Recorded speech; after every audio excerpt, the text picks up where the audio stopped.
What's happening, everybody? Happy Tuesday. Look, there's so many things on my mind, and I want to get it out there, and I want to talk to you about them today.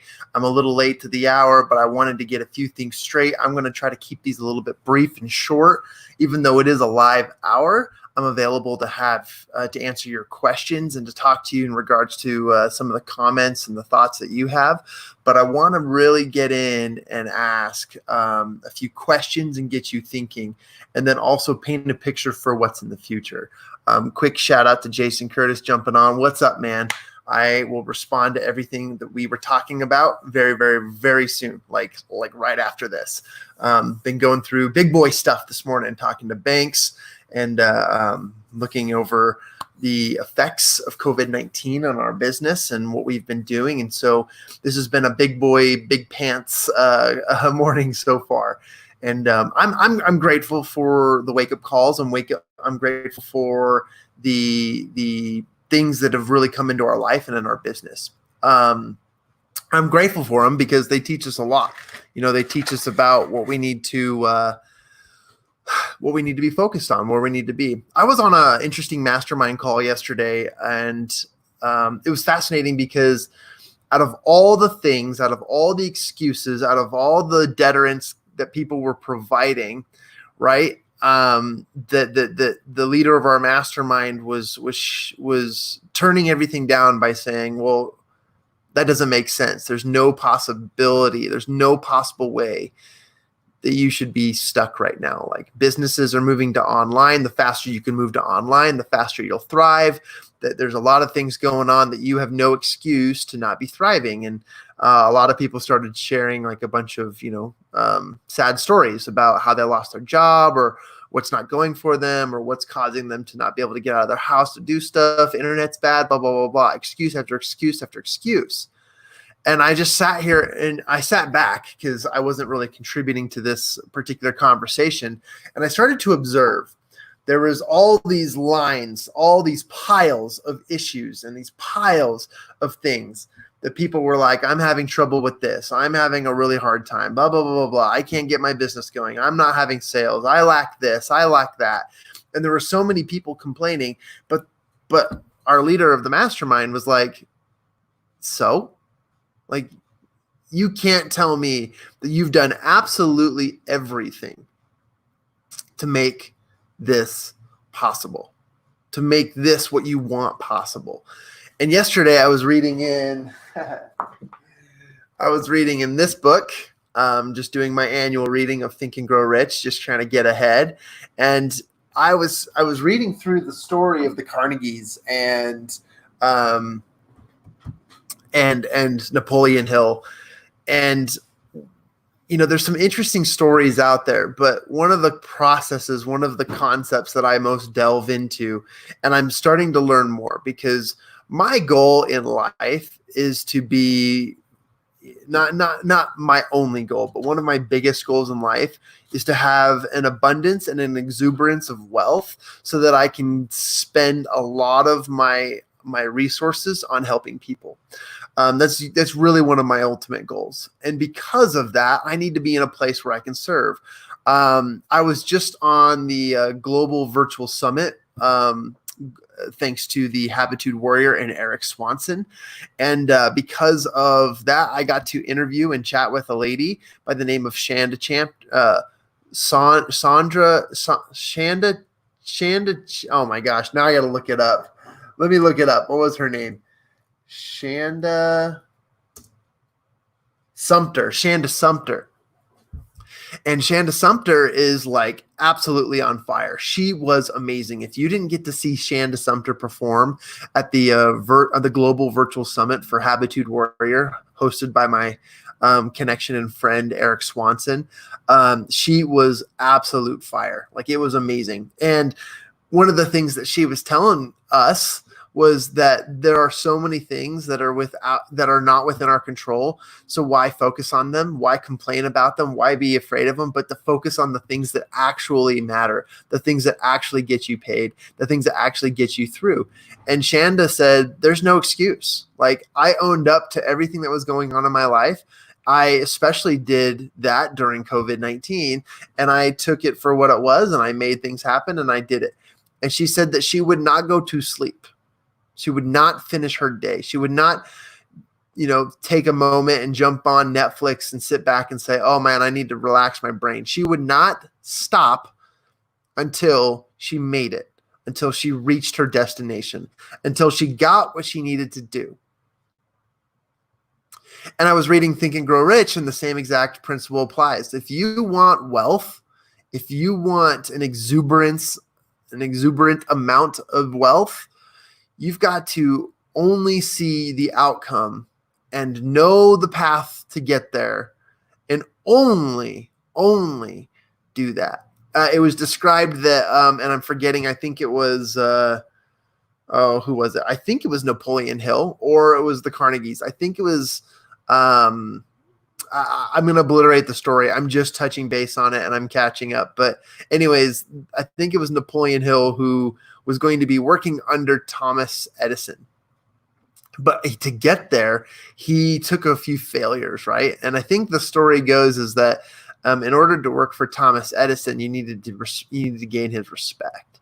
And he was talking about how he failed like so many times before he actually got the job to work for Thomas Edison, to work with him, to be his only trusted confidant. And it was cool because he said that, every time I failed, I'd go back to the drawing board and say, well, how did I fail? How did I miss out on this? Because my goal is to work with Thomas Edison. And the reason why I share the story is because, hey, Raymond Harlan watching from New York City. That's awesome. I'll bring up your comment in a minute. Appreciate you. The reason why this was important and why it stood out to me was because he said these words, and I can't turn to him. I should probably look, but he said the words that not reaching his goal of working with Thomas Edison was worse than peril itself.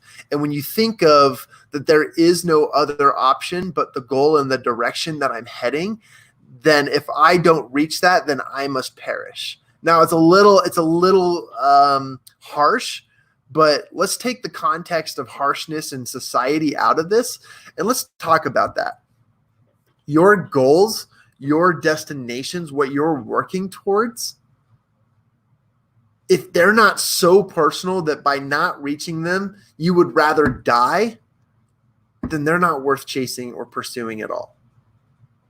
One of my favorite podcasts, and let me share this to you guys, is the Ken Coleman Show. Now, we've talked about Dave Ramsey, and we've talked about the Dave Ramsey Network on this show. Ken Coleman is a Dave Ramsey personality, and he has his own shows. He's got a bunch of books. One of his books is called The Proximity Principle. Just ordered it last month. It's in a long line of books I need to read. And anyways, it's fascinating to me because I really like his show because he addresses the concern that people have of not being in their dream job. A lot of people, and a huge percentage, and I think the percentage is well over 80% of Americans hate their jobs. 80% of Americans do the 9 to 5. They work hard, but they hate their jobs. And subsequently, they also dislike their lives. They've got bad habits. They're overweight. They're doing alcohol, tobacco, drugs. They're doing an incredible amount of things because of the unhappiness.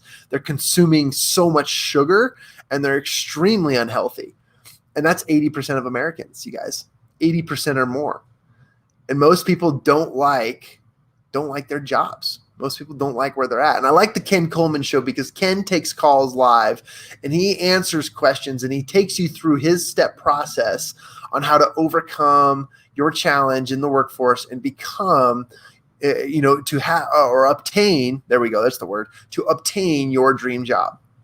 And I really like him. I really like him as a connector, as a producer, as a show host. I actually model after him. He reminds me a lot of when I used to watch American Idol as a child. And as I watched American Idol, I would also just study the MCs, okay, and I would study how the people on stage, how their presence was being run, and I loved it. And so, anywho, I brought that up because it, if you are dying inside, if you cannot stand your work, if you cannot stand what you're doing, there's something missing in your life. And I'm going to be bold enough to say that I'm going to say that the wrong people are in your life. And that's why you're sad. That's why you're making poor decisions. That's why you're relying on other jobs and other people to run your life. And you're not surrounding yourself with the right people. This morning, I had to put my big boy pants on and go to work and do big boy pants stuff, right? I had to do some banking. I had to go through some financials. I had to go through a bunch of stuff that I just loathe and hate, but I had to do it because the business required it. It mandated it, right? And I do that stuff because, it's necessary. But I love my job. I love what I do. I love where I'm at. I love, love, love the people who I've associated with.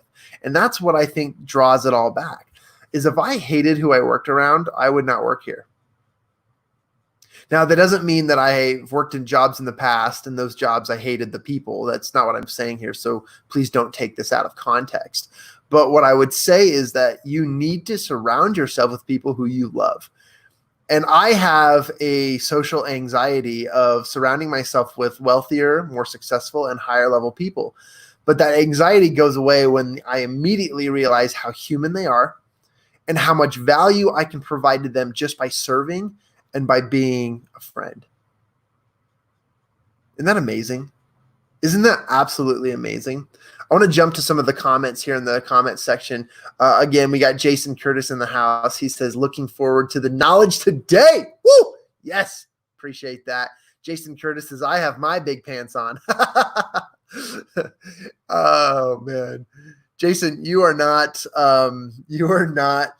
in, I think I am bigger and way more than you. And so it's funny when you say that. I don't know. Actually, I don't know. I think you and I are about the same height. You have like this like Tony Robbins presence. You guys, if you have never met Jason Curtis, he walks into a room and his stoutness like fills the room. Like the guy just is so awesome. And his smile just commands presence. Jason is an awesome professional. Such a good guy. So I don't know. I went off topic there, but I was thinking about pants and I was like, oh, I wonder if we have the same size, because you and I are about the same height. I can't remember. You tell me. You probably are taller than me, and you're like, dude, no, I'm way taller than you. I'm just trying to think back to when we played Nerf Battle. Raymond Harlaw. Raymond, all the way from New York City. Look at that picture, man. Who are you talking to? Who are you shaking hands with? Who are you receiving an award from? Raymond, tell us about you, man. How did you hear about this? How do you know me? Raymond, shout out to you, brother. Appreciate you here. Glad you're here. Jason Curtis, again, the truth is often harsh. It really is. It really is. Willie, yes, goal or die, right? Well, if you read Think and Grow Rich, which I'm rereading it now, my annual reading, and by the way, I did mention yesterday that I'm also reading High Performance Habits. And so as we get into it, I'm reading several books at the same time because I have to consume, right? And I want to get on track. Willie actually is the kind of person who reads a book a week, and I've gotten off track. I used to be that, and I want to be that again, so I'm working on that. We're actually looking at developing a book club with Taylor Douglas and supporting her. And so if you want any information about that, we're going to chat. Jason says, that's a bit extreme of achieving goals, but I will agree with the understanding of working to achieve your goals. Yeah. So that it's the concept of what are you working towards and why, right? It's always about your why. It's always about the underlying factors. And if it doesn't drive you enough, then stop doing it immediately. I'd say that about your relationships too. And I hate to be harsh, but if people are sucking you down, if people are pulling you down and taking you away from your greatness, those people shouldn't be in your life. They can go be bottom suckers, bottom feeders, and feed off other people. Okay. The dead will feed off the dead. That's what I always say. So there's a story behind that. I always say that because when I was in the Philippines, we spent a lot of time working with people who ran graveyards, and graves in the Philippines are way different than graves in America. Here's why: because the soil is different. You bury a body, and that body will be swept away from the waters and the fluids going through the groundwater, and that body might wash up somewhere. It's also really bad because they pull a lot of their water from the ground too. So they can't bury bodies in the Philippines. So what they do is they do these cement caskets that are, somebody's calling me, Scam 101. So they build these caskets and then they stack them, right? So there's like these little towers of families stacked on each other, or they build these shrines and they just bury them inside the shrine. And anyways, I always say that the dead feed off the dead, because here we bury them, and below the surface, the dead are seeping into the soil, and then they just kind of like become part of the earth. It's like the circle of life, right? And in the Philippines, it was like they're just the cemeteries don't smell good. That's what I'm going to just say. Okay. And that's because the bodies are melting and bugs are taking care of the rest, right? There's this hole it's really graphic, you guys. I don't want to get into it, but there's this hole. It's exciting. That basically lets all the fluids sweep out as the bugs come in and, decay the bodies, blah, blah, blah. I didn't want to get into this. Anyways, the dead will feed off the dead. So if there are dead bottom feeders in your life, just move on. And you're actually going to learn that when you read Think and Grow Rich, because they talk about it a lot. So Jason also says, I'm in the minority of loving what I do. Absolutely. And Jason has a really, really cool niche. Oop, I wanted to go this. I see Linchpin over there. Read that book right now. So much gold in that book. Okay, so people are now looking over my shoulder. Thanks, Willie. I appreciate that. I've got a really great library. This is like all my favorite books. Linchpin is an awesome book. How to be indispensable. So becoming a linchpin is a really archaic term to what that book is talking about, but it's archaic, not a negative, not a positive, just it's an older term in describing how you can be indispensable or irreplaceable, is what I like to say. That's a really good book. Jason says, yes, book club. I need to get back to 4 books a week. Dude, me too. I love that. And then I've done a huge purge of those people in my time. Yep. And you know what? It's funny about all that. Thank you for your comments, by the way, everybody. What's funny about that is you're not or if we are not happy with our jobs, it's likely that we are not with the right people. Now, I want to take this out of context, right? You might not be with the right person at your household. Your friends, your network is what I'm particularly pointing to.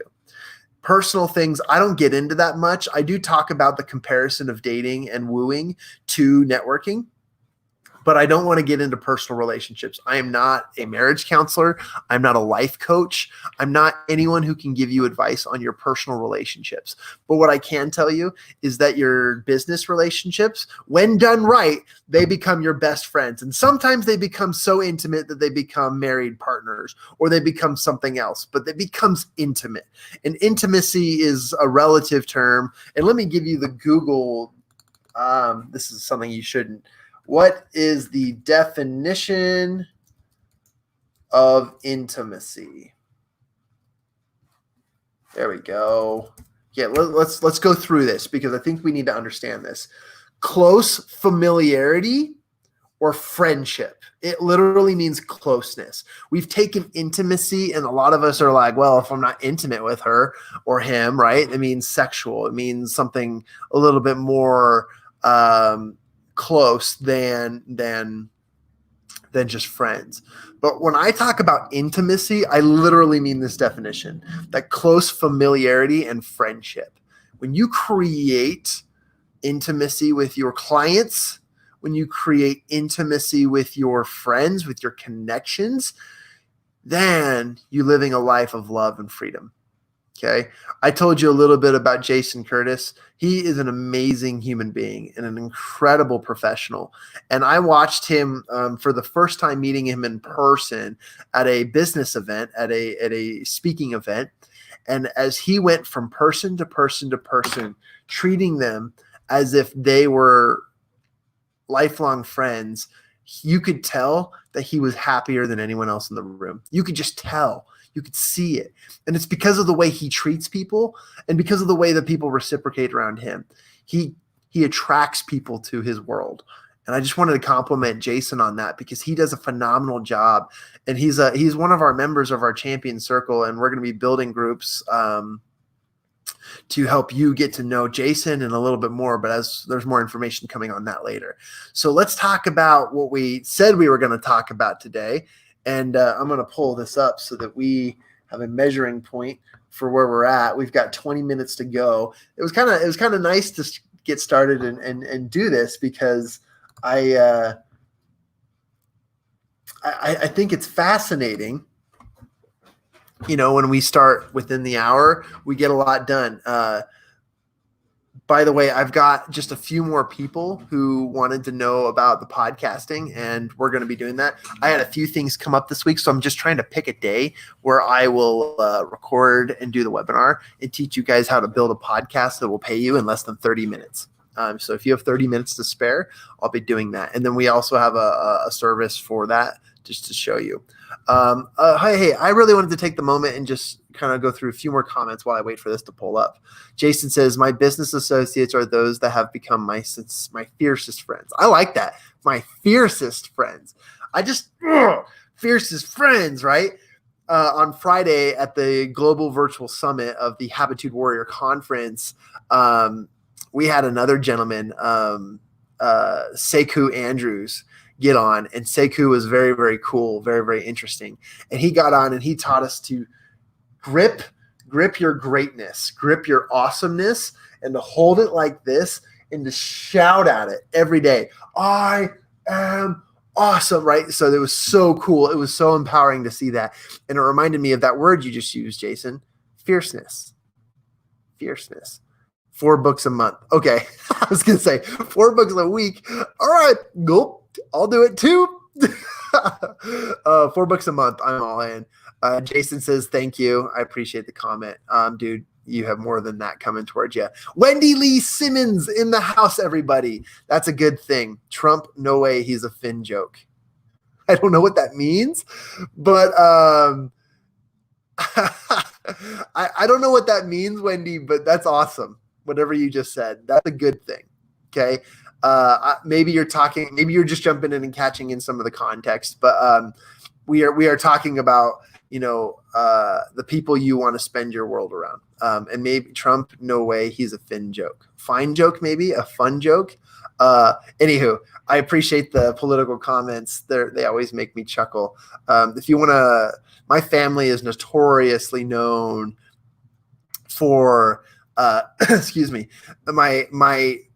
my family is notoriously known for getting into heated political fights, and I'm not political at all. And I like to sit back and referee. I like to just get the pointer out and just say, okay, what's your rebuttal? And I kind of instigate it and we go into it because I hate arguing. I hate creating contention, and it makes everyone contentious when they talk about politics. So we're not talking about politics here, but I love it. Wendy asked how much for a podcast. So Wendy, I'm going to do a 30-minute session teaching you how to build your own podcast in 30 minutes that will actually get you paid. That is going to be free. Now, if you want me to do it for you, I will send you an offer. Okay. I will send you an offer. It's really cheap. It's really easy. It's quick. It's done. It's amazing. But it's a really cool process. So if you're interested in that, I'll reach out to you and we'll get you in that. That'll be free. And in 30 minutes, I'll teach you how to build your own podcast for free so that you can get paid from your podcast. But if you want it done for you, we'll talk about that on the side. Okay. That's an offer I have behind it all, because a lot of people will say, yeah, that's great information, John, but where do I start? And I'll be like, great, I'll do this for you. I'm so good at this. I can even do it in 15 minutes. But typically with internet and lag and just communication, usually takes about 30 minutes to get it done. and get your first episode up and running. So there you go. I hope that's helpful, Wendy. That was a great comment. She says, I love you. You too. Okay. Thank you. I appreciate it. She's giving me there we go. Okay. And then Eric Swanson in the house. John's new game, Political Pictionary. So it's funny you bring that up, Eric, because you are the one. And thank you, by the way. I have so much I need to reply to you. I've been doing big boy pants stuff the last 2 days with banks that I have not responded to any messages. So I will contact you soon. But Eric is amazing. And he introduced to us to the one and only founder of Pictionary. One of his close friends is the actual producer and founder and inventor of the game Pictionary. So I love that you said that because it's just super cool. Your network, you're a great example of this too. I just shout out dividends to my good friend Jason Curtis, and I shout out dividends to you as well. That you become so happy and attractive and let's use the term here. Awesome when you surround yourself with awesome as well. And you are Mr. Awesome. So I appreciate that. But the new game, Political Pictionary, I appreciate that. So Jason says, me too. I just sit back and grab some popcorn okay. I didn't mean to get into politics. I didn't mean to talk about graves today, but here we go. ADHD, the squirrels are wild today. And I haven't even had my lunch yet. So more info about the podcast. Okay, Jason, you're on the list. Wendy, you're on the list. Awesome. She said thumbs up. And then big boy stuff and big girl stuff. That's not exclusive. Women own businesses and big girl stuff too, right?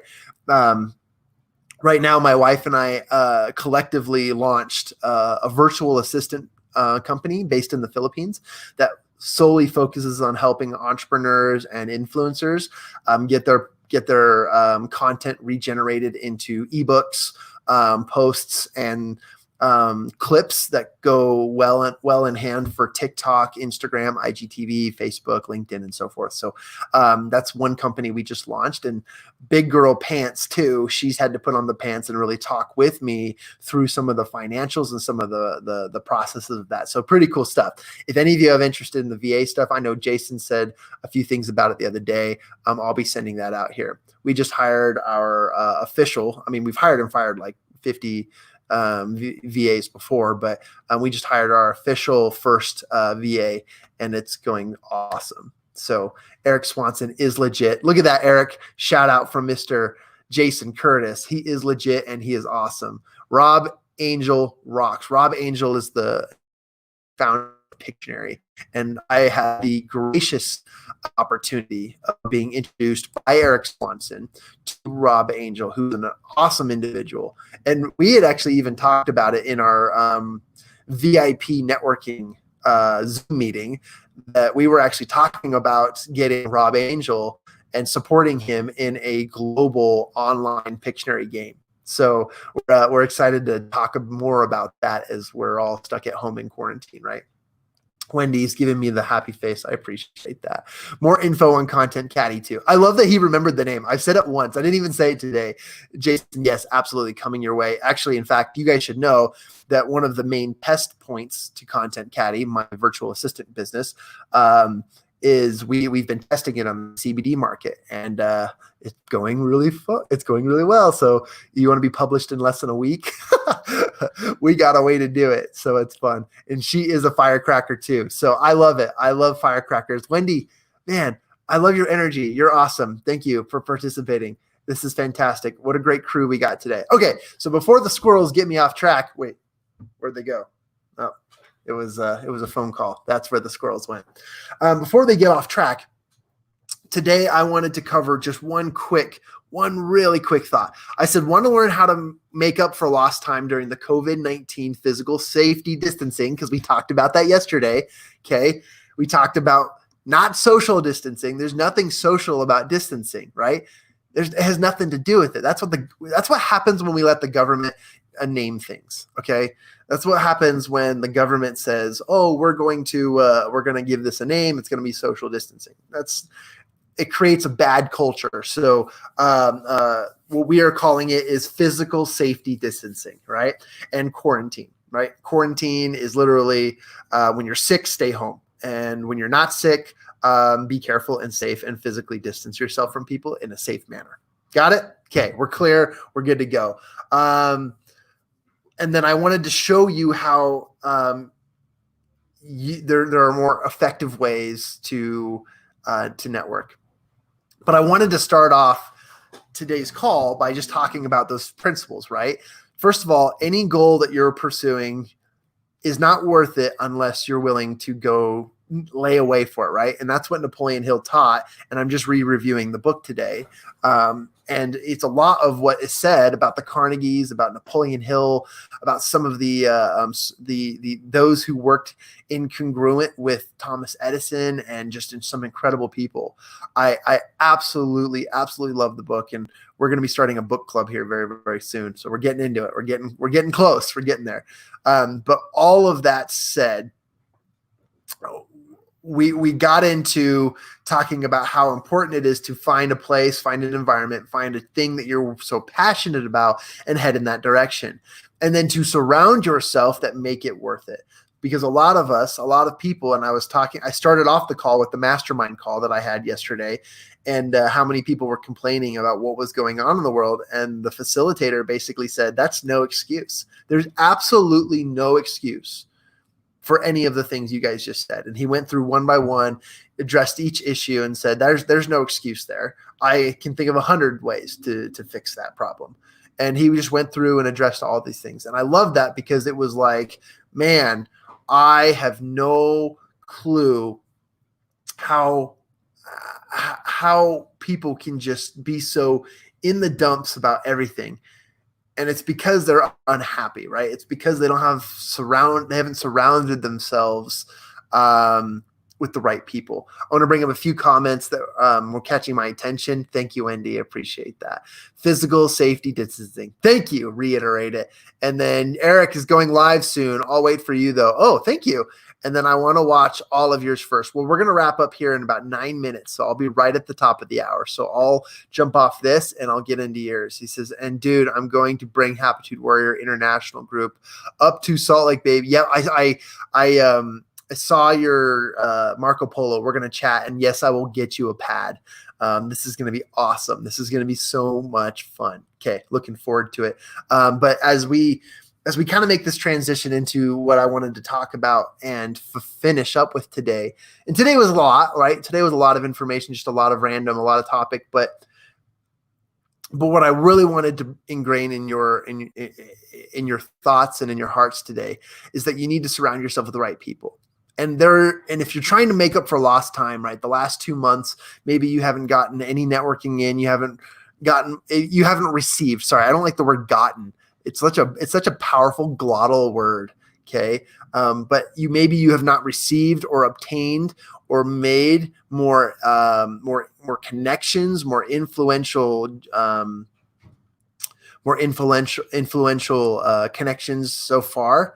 Oh, and by the way, you guys, you're all welcome to join us on that call with the Habitude Warrior. We will talk about that because that's awesome. You guys go find and follow Eric Swanson. He's going to go live here in a minute, and his show is so much fun. When he goes live, it is so much fun. So the last thing is how to make up for lost time. How do you make up for lost time, right? And the way you make up for lost time is you have a lot of fun. I'm serious. I'm absolutely serious. Yesterday, I got a little vulnerable with you guys. We had a moment of silence for my friend who passed away.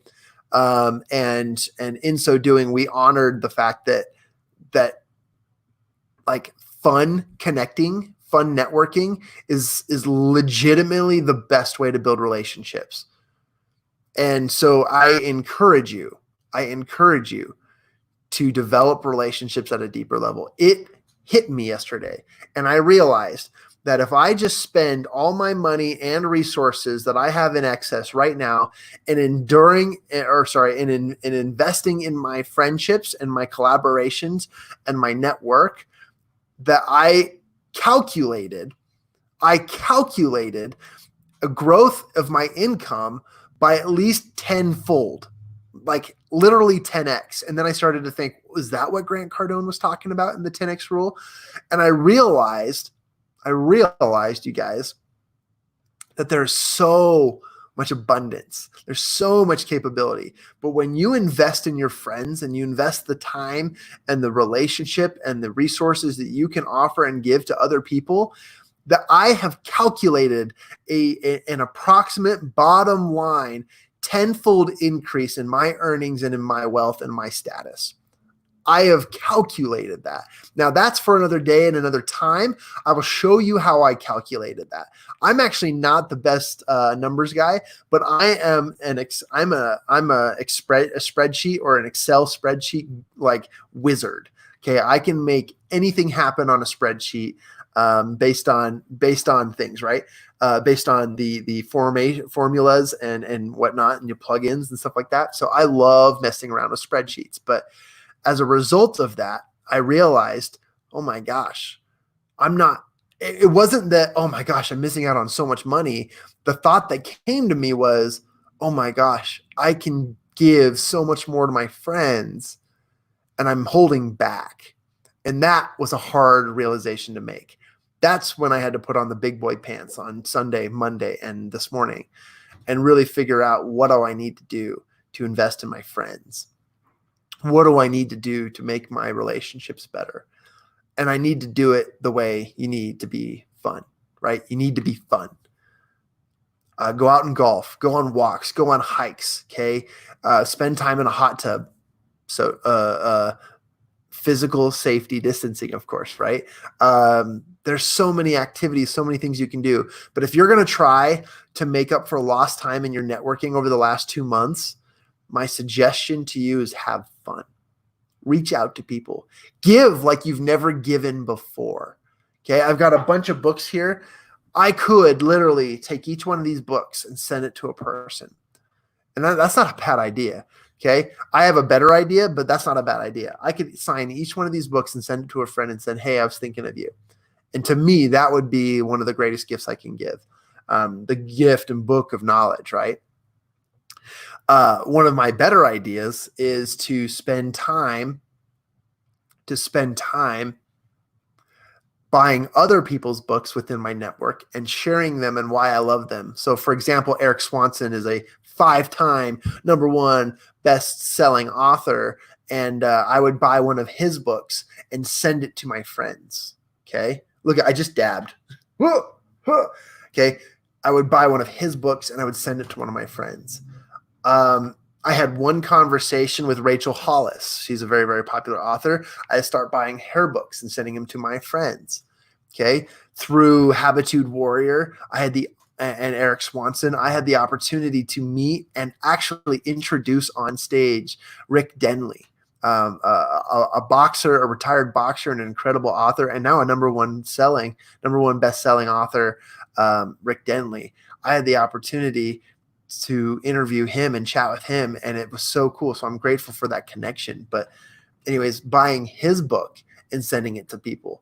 Ken Coleman, I just told you, is a person who I love. I study Ken, okay? And I'll buy his book, The Proximity Principle, and I send that to people. So again, guys, to wrap this up, I want to thank you all for your comments. I want to thank you all for your thoughts and appreciation. I'm going to read through some more of these comments as we close out here, but I just wanted to say, go out there and have some fun. Yesterday, I issued a warning that you'll probably be receiving a message from me in some sort. And that starts today. Today, I'm reaching out to everybody. Strategically, of course, I don't want to get blocked by Facebook or anything like that, but I'm just reaching out to build a better relationship, because it was that thought yesterday that literally hit me. And I thought, man, I'm not giving enough. I'm not giving enough. And I know that a lot of us are feeling that too. So if you're feeling that, give me an I know in the comments section, right? I know I'm feeling it too. So go give, and watch your wealth, watch your status, watch everything in your life grow and improve because of the people around you.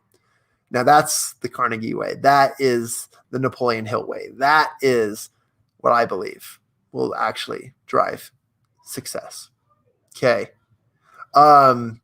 Just addressing a few comments here as we close out. Eric's going live here. So guys, after this, go jump on Eric's live. Eric Swanson. speaker, Habitude Warrior, amazing man, Mr. Awesome. Okay. Wendy says, woohoo, she's going to be jumping on. Thank you for if you want to watch yesterday's episode, we took a moment of silence. A friend of mine who started an executive networking golf league, who I was a member of, passed away from a brain tumor last month. And I was so far behind on my emails that I didn't know of it until yesterday. And that broke my heart. And so we took a moment yesterday for a moment of silence. So thank you. I appreciate that. And in his honor, we are golfing. I paid double so that I could bring friends and go golfing every week this summer. So, by the way, I'm not that great at golfing, but I just love it. It's one of my favorite social activities. On my live stream, going to be showing how I have resorted to drinking now, drinking awesomeness. Okay. I didn't read that fully, Eric. And I was like, no, he's gone back. Oh, I was going to call a brother up, but I'm going to call a brother up anyways. So we're going to jump off of here. Last comment says, dang, I'm sorry. Please reach out if you need anything. Thank you, Jason. You and I will be in chatters here very, very soon. But yeah, that's amazing. He says, you're a nut. Winky face. John, the Wizard of Excel. Awesome. Wow. So inspiring. Appreciate that. Jason, just pick a first name. We will delete that person on my Facebook so I can get you in past 5,000 friends I have now. So that's a really cool connection. Jason, you're going to love Eric, and you're going to love his awesomeness and his awesome networking connections. That's amazing. So I'm glad that that's being had right now. And by the way, Eric, know that Jason's one of our trusted partners. You aren't behind. You just haven't started. Yes. Oh man. Willie and I were on a sales training call the other day. And I just said it. I said, look, guys, we're not behind. We just haven't started. And that's the point, right? So none of us are behind. If you're trying to make up for lost time, look, you're not behind. You just haven't started. So get started. Willie, thank you. I'm going to bring – Willie just finished the show for me. I appreciate you. Okay. Hey, jumped on late, but Carmen and Rivera, appreciate you. No matter what the situation may be, we have to get the job done. Absolutely love that. Thank you so much. And last but not least, let's do a charity deal where you and I send our books and sign them for those who purchase one of our books, where we send the individual who buys and we donate the other book to a first responder, first line. Dude, yes, 100%. I'm all in. I'll back you up. I'll do it. My book is being edited right now and fulfilled, but there are plenty of books that I will buy and match and send to first responders. I love that donation. Oh my gosh. Thank you. Thank you. Thank you. Everyone, jump off of this live, go to Eric Swanson's page and follow Eric Swanson. We're going to go live on his channel here in just a second. Okay. So thank you very much for this hour. Mwah! I love you all. And in the words of Willie Blake, who's reiterating a conversation we had, you aren't behind. You just haven't started. So get started now. Go. It's your time. Let's do it. Have a great, great day.